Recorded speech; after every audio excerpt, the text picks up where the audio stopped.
Hello everybody, and welcome back to Julie's Orchids. Today we can see Happy is having a nice little afternoon nap. I was just going to do a short little video today to discuss a native Australian growing orchid. And this one is not a Western Australian, it's an Eastern Australian, and it is Pterostylis curta. So as you can see here, it's a fairly tall flower spikes, and each of the flower spikes ends with just one flower. As I mentioned, this is an Eastern Australian native terrestrial orchid. You can find it in New South Wales, Queensland, Victoria, and Tasmania, as well as a few other places in the southern eastern side of Australia. So this is not native to where I'm at, but it is native to over east. As I mentioned, it is a terrestrial orchid, and I didn't know that much about this orchid when I bought it, other than it was a native Australian, so I swooped it up.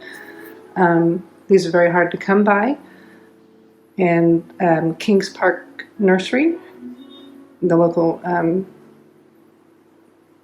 state park here, Kings Park, has put out some Western Australian and some Eastern Australian orchids for sale, and those were available at the last orchid show we went to, and I was able to get this one. When I purchased it, I thought it originally was a Western Australian because we have similar looking green hood orchids. This one is Pterostylis curta, otherwise known as the banded green hood. We do have green hoods similar to this in Western Australia, but this particular one is from over east. And I did mention that this is a terrestrial orchid, and another very interesting thing about this is it grows with tubers. So it has a dormancy period where basically this whole pot will just die off and become empty. And then next year the leaves will grow, and then with any luck, bloom again for me. So I think this is a very stunning plant. The flowers are unusual, and we'll get to them a little bit later. But what really attracted me to the plant was the foliage. And I don't know that my phone camera will pick up just how satiny and glossy and shiny these leaves are, but it's like someone has sprinkled pixie dust all over them, and they just sparkle. So I'm going to try to zoom in and see if we can't capture some of that beautiful foliage.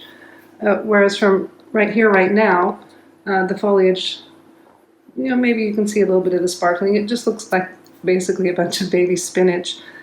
But let's try to zoom in a bit on these and see if we can get, oh, there you go. You can sort of see how sparkly these are kind of appearing. And it just looks like they're just slightly misted with oil or pixie dust, but yeah, I'd say you can almost put these in with jewel orchids with as beautiful as this foliage is. Now that's the sad part. So after everything is done and the flowers are spent, this plant is going to go dormant, and I'll have an empty, ugly pot. But that's fine. Just less watering to do while it's dormant. I have a few other plants that do go dormant. And then we'll get to wait and see if these beautiful leaves appear again next year. Now, as I mentioned, this is a terrestrial orchid, so what do we have it potted in? Well, looking as close as I can get to underneath the leaves here, it looks like they have it potted in a general all-purpose soil with some sand and some fine perlite in it. I'm probably going to leave it just as it is until I can find out more about it. On the internet, it suggested repotting yearly and cleaning up the bulbs. So next year, we'll broach that subject, and I might do a follow-up on this one. But I have plenty of time to do some research on it.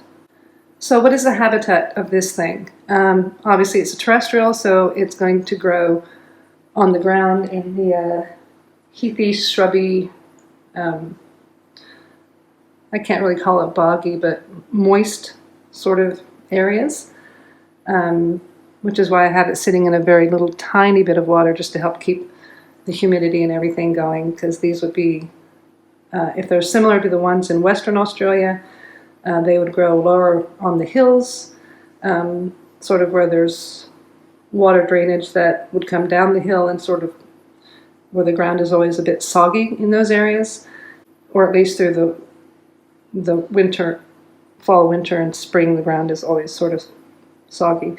So these things will bloom in Australian fall and winter, which is what we're in right now.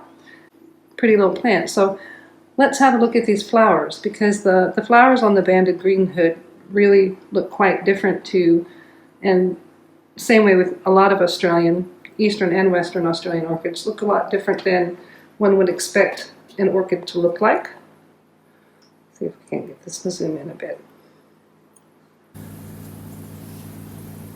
So here we're looking at one of the flowers sort of from the back side of it, and you can see that it does kind of look like someone's wearing a hood, and we'll just see the markings on the back of this here. It's really quite an interesting shape for an orchid. I'm trying to keep it as still as possible. You do tend to bobble around when you turn it. I kind of like this feature here. So these sort of come up like an upside down mustache, and get zoomed in there. This is actually, it flops around inside of there. And again, the flower itself is also quite, it's a bit waxy. You can still tell it's delicate, but it's not delicate like a pansy. It's still got a bit of form to it.